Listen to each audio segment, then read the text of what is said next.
My name is Andrea Anderson. I'm 29 years old, and until recently, I believed loyalty could save anything, even love. I thought if I gave enough, stayed patient enough, and kept showing up, he'd see it. He'd see me. But that night, the night he smirked and said I didn't deserve a man like him, something in me finally snapped. Scott and I had been together for 2 years. He was magnetic, the kind of man who made people turn their heads when he walked into a room. Confident, charming, always with that easy laugh that made you forget how cruel his words could be. I used to admire that about him. Where I was quiet, cautious, he was energy, unpredictable, alive. Together, I thought we balanced each other. But lately, that balance felt more like a weight pressing on my chest. It started small, like all heartbreaks do. "Babe, that dress again," he'd say with a grin. "You know it's cute, but maybe try something a little sexier next time." I'd laugh it off, pretending it didn't sting. Or when I drove him home after work, "You really need a new car. The way this thing rattles, I feel like it's going to fall apart." He said it jokingly, but the way his eyes lingered on the dashboard like I was something cheap said otherwise. At first I told myself that's just how he was teasing, playful. But when the jokes come often enough, they stop sounding like jokes. They start sounding like the truth. He thrived on attention. I could feel it in the way he looked at his phone more than my face, the way he smiled at strangers just a little too long, the way he always had to be noticed. Meanwhile, I was invisible, the one who fixed, who waited, who made things easier. Some nights I'd catch him smirking at his phone thumbs flying across the screen, that secret look like he was part of a conversation I wasn't invited to. When I asked who it was, he'd shrug, "Relax, it's just friends." But his smile said otherwise. I knew the shape of lies, even unspoken ones. That night, the night everything changed, we were having dinner at his apartment. I had cooked like I always did. He barely touched the food, too busy scrolling. His phone kept lighting up. "Scott," I said quietly. "Can you put that away? I'm trying to talk to you." He didn't look up. "I am listening." "No, you're not," I said, trying to keep my voice even. "You're somewhere else lately. It's like I'm talking to a wall." That's when he looked up slowly, lazily, like he was bored of me. His thumb hovered over his screen, that smug little smile forming at the corner of his lips. And then he said it. "You don't deserve a man like me." It wasn't shouted. It wasn't angry. It was casual, careless, like he was commenting on the weather. For a second, I actually thought I misheard. "What did you just say?" He leaned back, still smiling. "I mean, come on, Andrea. You're nice, but I could have done better. I settled too soon, maybe." The room went quiet. Even the hum of the refrigerator faded. I stared at him, the man I'd sacrificed weekends for the one I'd comforted, through every failed deal, every tantrum about his boss. I thought of every night I stayed awake, waiting for his text, every apology I made for things that weren't my fault. He went back to scrolling, like my silence was an inconvenience. That's when I felt something inside me go still, not shattered, not burning, just still. I stood up slowly without a word. He didn't even glance up as I picked up my bag. "Where are you going?" he asked finally, half amused. "Home," I said. "Andrea?" "Don't be dramatic." I was joking, but it wasn't a joke. We both knew it. I walked to the door. Behind me, his voice followed, smug and lazy. "You'll call me tomorrow. You always do." I didn't answer. Outside, the night air hit my face like cold water. The city lights blurred my reflection, faint in the window of my car, mascara smudged, hands trembling, heart pounding. I sat there for a long time, staring at the steering wheel. I wasn't crying, not yet. I just felt tired. Tired of explaining myself to someone who never really listened, tired of pretending that his indifference didn't hurt. In that silence, I realized something. I had been loving him the way people love a fire, hoping to stay warm without getting burned. But Scott, he never wanted warmth. He wanted worship. I didn't text him that night. I didn't call the next morning. He didn't either. For days we floated in silence, his ego certain I'd crawl back mine, slowly discovering that maybe I didn't need to. But silence is funny. It's not empty. It echoes. It fills every corner with memories you didn't ask to relive. The way he'd laugh and touch my hair when we first met. The nights he'd talk about his dreams about us. The first time he said he loved me, it had felt like sunlight. Now, remembering it felt like looking directly at something that used to glow and realizing it was just neon bright, fake temporary. I started to see the cracks I had ignored. The way he always took up space in every conversation. How I learned to make myself smaller so he could feel bigger. The way I apologized first, even when he was the one who crossed the line. I remembered the night I stayed up all night helping him finish a pitch because he was behind on work, and the next day he didn't even thank me. He just said, "You should have fixed the slides better." All of it hit at once, the little wounds that never bled until now. And for the first time in 2 years, I let myself feel all of it. The anger, the grief, the humiliation of realizing I had given everything to someone who thought I was average. But mixed with the ache was something else: relief. Because when someone shows you how little they value you, you don't have to guess anymore. You just have to leave. That night, I made a quiet promise to myself I would stop fighting to be seen by someone who preferred looking elsewhere. If he thought I didn't deserve him, fine. Maybe I deserved better. I lay awake, staring at the ceiling, listening to the hum of the city outside my window. The world kept spinning, cars kept passing, life kept happening like my heartbreak didn't even register. And maybe that was the point. The universe doesn't pause for broken hearts. It just keeps moving, waiting for you to catch up. I wasn't ready to move yet, but for the first time, I wasn't waiting for him to notice. I closed my eyes and whispered to the darkness, "You're right, Scott. I don't deserve a man like you." Then softly, almost smiling, I deserve peace. It's strange how silence can feel heavier than words. After that night, Scott didn't call. Neither did I. But he didn't have to. I knew him well enough to know his silence wasn't guilt. It was arrogance. He thought he was teaching me a lesson, that if he ignored me long enough, I'd come crawling back like I always did. But this time I didn't. The first week was the hardest. My phone stayed quiet, and every vibration made my heart leap before disappointment settled back in. I'd tell myself I didn't care, but at night I'd scroll through old photos. The vacations, the coffee dates, the way he used to look at me like I was the only person in the room. I realized I had mistaken attention for affection. Scott's gaze was never about me. It was about the reflection of himself he saw in my eyes. By week 2, the loneliness turned to clarity. I stopped checking my phone, stopped rehearsing imaginary arguments in my head. I just stopped trying. And when you stop trying, you start noticing all the things you ignored before. The way he'd always forget his wallet at restaurants. The way I'd rearrange my schedule to fit his, but he never once did the same. The way he'd call me clingy for asking where he was, but show up furious if I didn't answer his text fast enough. I had been living in his orbit for so long that I forgot I had a world of my own. A month passed before I saw him again. It was at our mutual friend's birthday, Claire's, at a rooftop bar downtown. I almost didn't go. Something in me wanted to avoid the scene, the gossip, the way people's eyes would flicker with pity when they looked at me.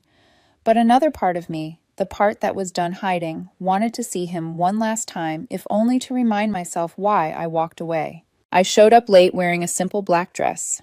I didn't plan to look impressive, but when I caught my reflection in the mirror behind the bar, I realized I looked calm, like someone who'd finally stopped bleeding. The laughter, the clinking of glasses, the music, it all felt distant until I heard his voice. Smooth, loud, confident. I turned, and there he was, Scott, and on his arm, a woman I didn't recognize. Tall, sleek, dressed in red with that same air of performance he loved so much. He didn't see me at first. He was too busy holding court, flashing that same rehearsed smile that once melted me. People laughed at his stories. The woman laughed the loudest. I stood quietly at the edge of the crowd, feeling something I hadn't expected, not pain, not jealousy, just pity. It wasn't until he noticed me that his charm faltered. His eyes flicked my way, and for a split second, I saw surprise, maybe even discomfort. Then he smirked, recovered, and slipped an arm tighter around the woman's waist. Of course, he had to win the scene. The showman never leaves the stage. I turned to leave, but Claire stopped me, dragging me toward their group before I could refuse. Andrea. "You remember Scott, right?" she said, smiling too brightly. "Yeah," I said, keeping my voice even. "I remember." The woman in red extended a hand, all polished confidence. "Hi, I'm Vanessa. Nice to meet you." My smile was polite, controlled. But Scott couldn't stand polite. He thrived on reaction. "So how have you been?" he asked, sipping his drink like we were casual acquaintances. "Good," I said. "Peaceful." That word peaceful landed like a dart. His smirk wavered. "Well, you look different," he said after a beat. "Different good or different bad?" He hesitated. "Different," he repeated, shrugging like it didn't matter. I was about to walk away when Vanessa leaned into him and whispered something that made him laugh loud, performative. And that laugh, that show of it, did something to me. Not anger, not heartbreak, just confirmation. He hadn't changed. He probably never would. I turned to Claire. "I'll be outside for a bit. Too warm in here." She nodded, sympathetic. Outside, the night air carried the faint hum of the city. I exhaled, realizing I'd been holding my breath since he walked in. My hands were trembling slightly, not from sadness, but from adrenaline, the body's leftover response to old wounds. I was halfway through calming down when the door opened behind me. Of course. Scott stepped out alone this time. He leaned against the railing beside me, silent for a moment, trying to find the right words to sound casual. So he began, "You're avoiding me now." I didn't look at him. "I'm standing in the open. You came to me." He chuckled softly. "Still sharp, still arrogant," I replied. His smirk returned the same one from that night. "Relax, Andrea. You don't have to act so cold. We were good together, weren't we?" "We were convenient for you," I said quietly. "That's not the same thing." He frowned. "You always twist things." "Do I? Or do you just hate hearing yourself out loud?" The silence between us stretched. He sighed dramatically like I was the exhausting one. "You've changed," he said finally. "Thank you," I answered. He looked at me, then really looked. There was something unreadable in his eyes, maybe realization, maybe resentment, but he wouldn't say sorry. Scott didn't do apologies. Instead, he said the one thing he thought would still hurt me.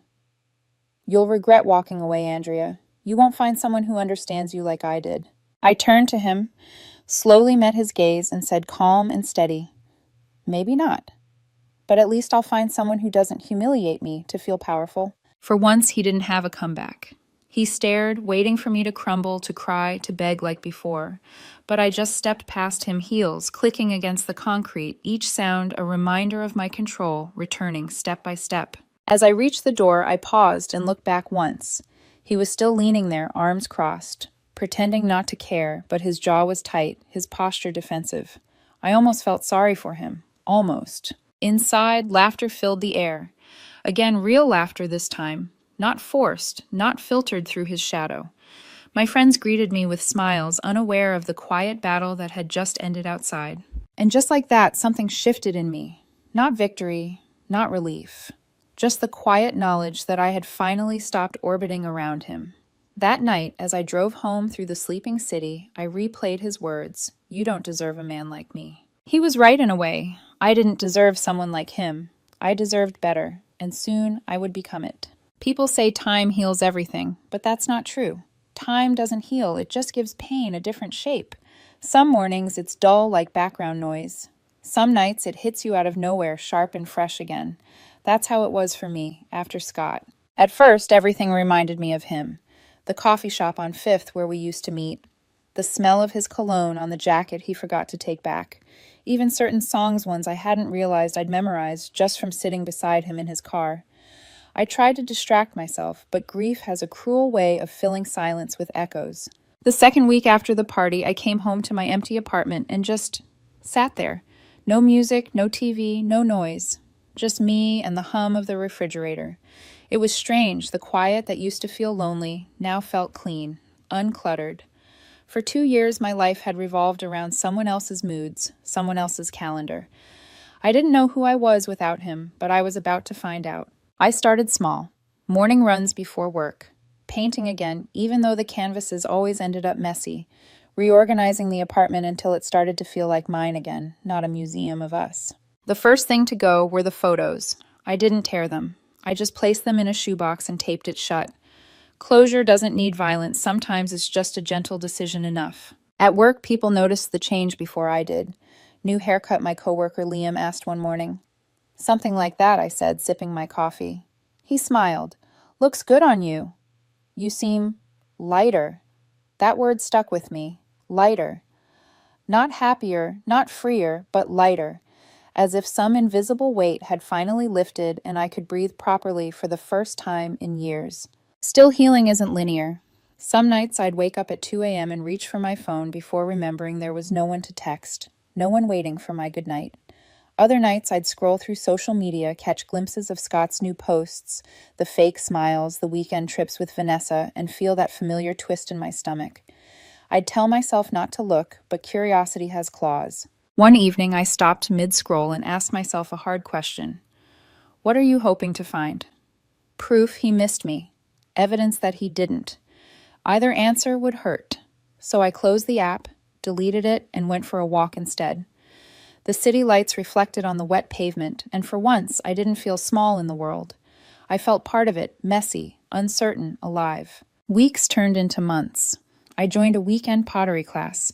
I reconnected with old friends, people I'd quietly pushed away while orbiting Scott's world. I even started saying yes to spontaneous things again, late-night karaoke, random road trips, dancing badly at weddings. Every yes felt like a tiny rebellion against the girl I used to be, the one who waited by the phone, who swallowed her hurt to keep someone else comfortable. And somewhere along the way, I realized I wasn't angry anymore. Not at Scott, not even at myself. Anger had kept me company for a while. It made me feel strong, made me feel in control. But it was just another tether to him. Letting it go felt terrifying, but freeing. One Sunday morning, I found myself repainting the walls of my living room. The color had faded, that dull beige he'd once said looked classy. I replaced it with something warmer, softer, a shade called Sunrise Blush. As the brush slid across the wall, I caught my reflection in the window. Hair messy shirt, splattered with paint music, humming from the radio. And for the first time, I smiled and thought, this is what peace looks like. It wasn't loud. It wasn't cinematic. It was a quiet victory, one I'd earned without him. Every so often, I'd bump into mutual friends. They'd mention him casually. Scott and Vanessa. Oh, they're fine, I think. Or, he's been kind of off lately, haven't seen him much. I'd nod, feign disinterest, and change the topic, but inside I felt nothing. Not relief, not revenge, just neutrality. That was new for me. That was growth. I did catch one photo of them by accident once. Someone had tagged me in a post that included them in the background. Scott looking away, Vanessa talking to someone else. His eyes looked tired. The charm was still there, but it was brittle now, like paint cracking under a smile. I didn't screenshot it, didn't zoom in, didn't send it to anyone. I just scrolled past. That simple motion, that tiny act of indifference felt like an entire chapter closing. There's a strange kind of peace that comes when you stop needing closure from the person who hurt you.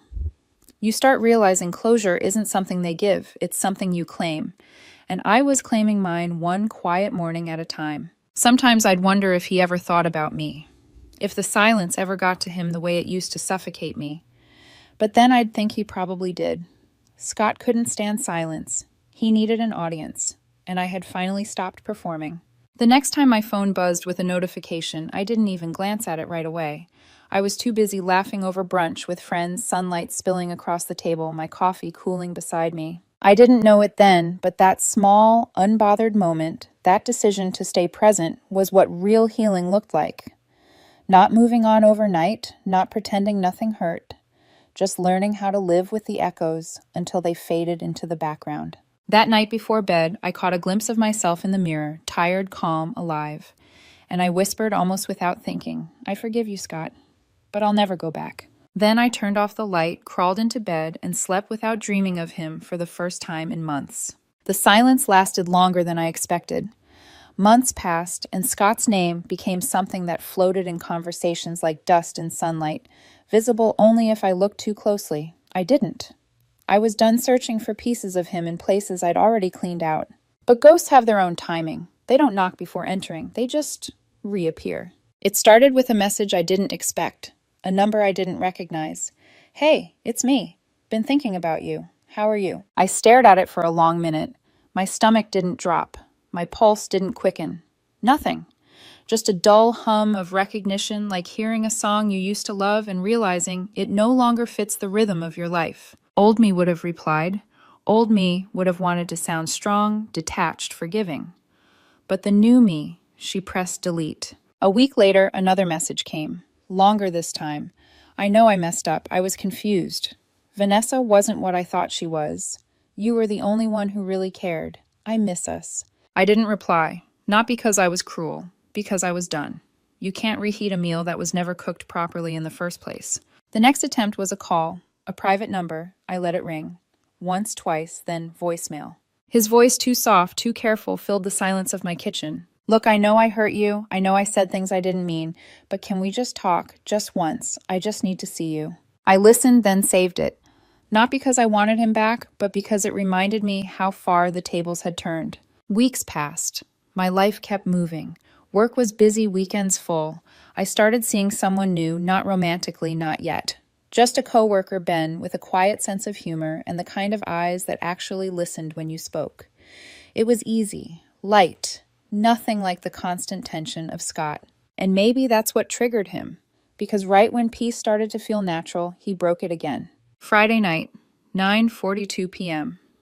Another message, this one dripping with venom. Wow, so this is who you are now. You can't even give me the decency of a reply after everything I gave you. You think you're too good for me now. You'll regret this. I remember reading it while sitting on my couch, eating cold pizza, watching a movie. I didn't even feel anger, just this quiet, almost pitying laugh that slipped out. Because that was Scott, the man who couldn't stand not being the center of attention. When charm failed, he reached for control. I didn't block him. I just muted the number. Because indifference, I learned, was a far greater punishment than anger. That weekend, I went to brunch with my friends. Laughter, sunshine, mimosas. I felt light again. Claire mentioned almost casually, "Oh, did you hear Vanessa moved out of Scott's place?" I paused mid-sip. "Really?" "Yeah. Apparently he was using her. Borrowed money, never paid it back. Typical Scott." I didn't respond. I didn't gloat. But deep down, there was a small, bittersweet satisfaction, not in his downfall, but in the proof that life catches up to people like him eventually. You don't need revenge. The universe does the heavy lifting. Later that night, when I came home, I replayed his voicemail one last time. The shaky apology, the fake remorse, the desperate tone that sounded less like love and more like fear of being forgotten. I stood by the window, city lights glowing in the distance, and whispered to the empty room, "You don't miss me, Scott. You miss having someone to drain." Then I pressed delete. The message vanished, and with it the last string tying him to me. But the ghost wasn't done. Not yet. 2 weeks later, I was walking through a bookstore, my new favorite place of peace, when I saw him. It was almost cinematic how ordinary the moment was. He stood in the next aisle browsing self-help books of all things. He looked smaller. The confidence that once wrapped around him like armor was gone. His shirt was wrinkled, his hair unkempt. He noticed me before I noticed him, and I could see the flicker of panic cross his face. "Andrea," his voice cracked slightly. "Wow, you look amazing." I nodded politely. "Hi, Scott. How have you been?" "Good," I said simply. "Really good." He hesitated, shifting awkwardly. "I've been meaning to—" "Don't," I interrupted, not unkindly. "You said enough already." For a moment, his mouth opened like he wanted to argue, but then he saw it. Saw the calm in my face, that he couldn't shake the steadiness he once mistook for weakness. He looked down. "I'm sorry, Andrea." I nodded. "I know, that was all. No anger, no speech. Just truth." He stepped aside, and I walked past him, light, certain, whole. That night I wrote in my journal for the first time in months. Healing doesn't mean forgetting. It means remembering, without trembling. I thought that was the end. But one last echo of him would still come before the story truly closed. And when it did, it would happen. Where it all began at another party, surrounded by the same faces, the same laughter, but this time with a different ending. Because the ghost wasn't the one who needed closure anymore. I was. I didn't plan to see him again. But life, in its dark sense of irony, always brings people full circle, not for drama, but for clarity. It was late spring when Claire messaged me, birthday dinner at Solis next Saturday. "You better come, everyone's been asking about you." I hesitated. Everyone in Claire's world often included ghosts, but something in me wanted to go, not to prove anything, not to see him, just to confirm what I already knew, that I could be in the same room as Scott and feel absolutely nothing. So I went. The restaurant was one of those rooftop places that glowed under string lights, laughter echoing between soft jazz and the clinking of glasses.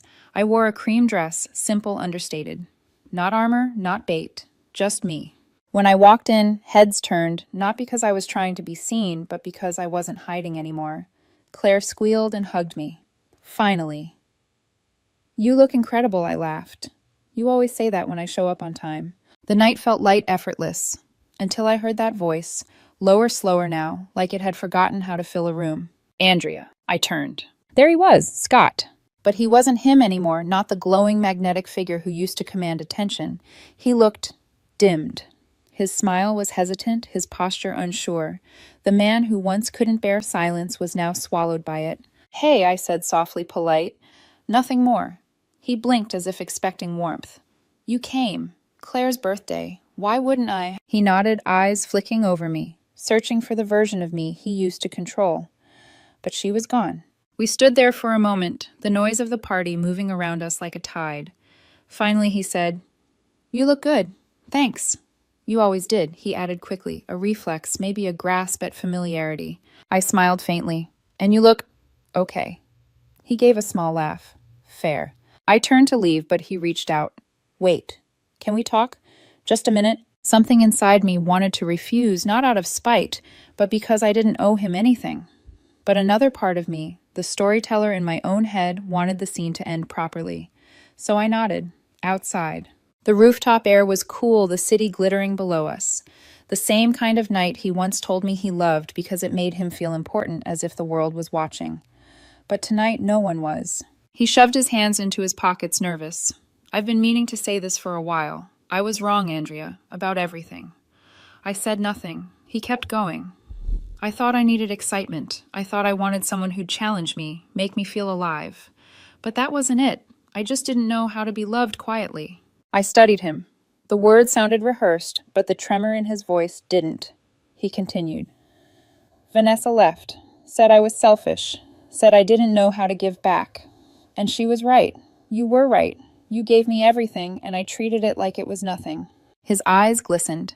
"I've been thinking about you a lot, about us. And I realized something. You were the only one who ever made me feel enough." The old me would have melted at that line. The new me just breathed. "Scott," I said quietly, "I believe you mean that." He looked up, hope flickering.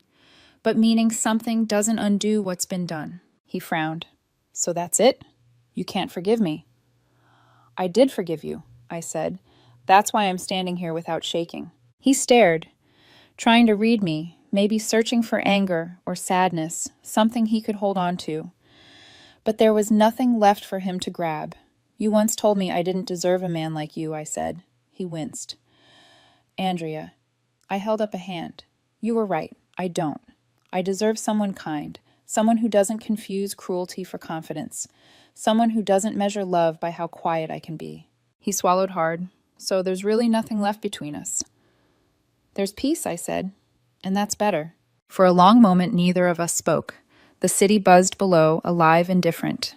He finally whispered, "You'll regret this one day." I smiled softly. "No, Scott. I regretted you once. I don't do that anymore." And then I walked away. Inside, the lights felt warmer. Claire handed me a slice of cake, oblivious to the weight that had just lifted. Someone was telling a joke, and laughter filled the air. It was easy to join in. For the first time in years, I didn't feel like a supporting character in someone else's story. I was the author now. Later that night, as I stood at the railing, city wind tugging at my hair, I thought about everything. The smirk, the silence, the ghosts, the forgiveness. It all led here, not to revenge, not to triumph, to peace. He once said I didn't deserve a man like him. He was right, but not in the way he thought. Because I deserve better, and for the first time I finally believed it. The weeks after that night felt like an exhale I didn't realize I'd been holding for years. Everything slowed down my mornings, my thoughts, even my heartbeat. It wasn't numbness, it was calm. For so long I had lived inside the noise of someone else's approval, trying to be enough, to be seen, to be chosen. Scott had been the loudest part of my life, and when he left, the silence terrified me. But now that silence was mine. I woke up early again, made coffee without rushing, sat by the window and watched sunlight creep across the walls I had painted myself. The air smelled like fresh linen and vanilla candles instead of his cologne. It was simple, ordinary, but ordinary felt like luxury after chaos. People around me noticed the difference. Claire said, "You've got this glow, like you're finally comfortable in your own skin." I smiled. I am. It wasn't that I'd found someone new. It was that I'd finally stopped looking for someone to fix what I had the power to heal myself. One night, I came home from work and found an envelope in my mailbox. No return address, just my name in familiar handwriting. I didn't have to open it to know who it was from. Scott. I stood there for a moment, the cool paper trembling slightly between my fingers. Then I smiled, tore it in half, and threw it away. Some doors don't need slamming, they just need closing. Instead of going inside right away, I walked to the park down the street. It was quiet, the kind of night that makes you think the world is whispering instead of shouting. Kids' laughter echoed faintly from a distance, the air carried the scent of jasmine, and somewhere someone was playing a soft guitar. I sat on a bench, watching the streetlights blink on one by one. My phone buzzed with a message from Ben Still. Up for coffee tomorrow, I smiled and replied, "Definitely." Not because I was ready for love again, but because I wasn't scared of it anymore. The next morning over coffee, Ben talked about his failed marriage, how it taught him that love isn't a rescue mission. I listened quietly, and for once I didn't feel the need to compare or confess. I just let the conversation flow. Halfway through, he said something I'll never forget. Sometimes we confuse love with endurance, but love isn't about how much pain you can survive. It's about how safe you feel when you stop surviving. It struck me not because it was poetic, but because it was true. I had spent years surviving Scott calling it love. Now I was learning what peace felt like when it wasn't conditional. Weeks turned into a rhythm. Work, coffee, laughter, small adventures. Ben never tried to fill the silence. He shared it with me easily, and I realized that was what I'd been missing all along, someone who didn't need to be impressed, just understood. But the real freedom wasn't about him, it was about me. I stopped apologizing for being too quiet, too emotional, too cautious. I stopped asking for permission to rest, to take space, to be alone. I stopped needing to prove that I was strong, because peace, I learned, is the quietest kind of strength. One Sunday, while cleaning out my closet, I found Scott's old hoodie, the one I'd forgotten I even had. I held it for a moment, half expecting the old ache to return. It didn't. It was just fabric, now faded and meaningless. I folded it neatly, placed it in a donation box, and whispered to the empty room, "Someone else can keep you warm now." As I closed the box, I felt that invisible weight finally sliding off for good. That evening I went for a drive. The city lights blurred through the windshield wind, tangling my hair. My favorite song humming from the speakers. I didn't have a destination, just motion, just freedom. At a red light, I caught my reflection in the rearview mirror, eyes, bright lips curved in a small, knowing smile. That's when it hit me. I didn't need a grand ending, a dramatic speech, or a perfect revenge. My closure was this peace that didn't depend on anyone else's apology. I rolled the window down, let the air rush in, and whispered half to myself, half to the past. "You were a lesson, Scott, not the ending." And for the first time in years, the words didn't hurt. They felt honest. They felt final. Back home, I lit a candle and opened my journal, the same one I used to fill with pain. Now, I wrote something different. The quiet isn't lonely anymore, it's mine.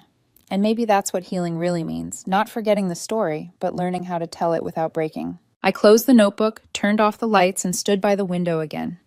The city below shimmered alive, endless forgiving. I wasn't just free of him, I was free of needing anyone to validate that freedom. And for once, that was enough.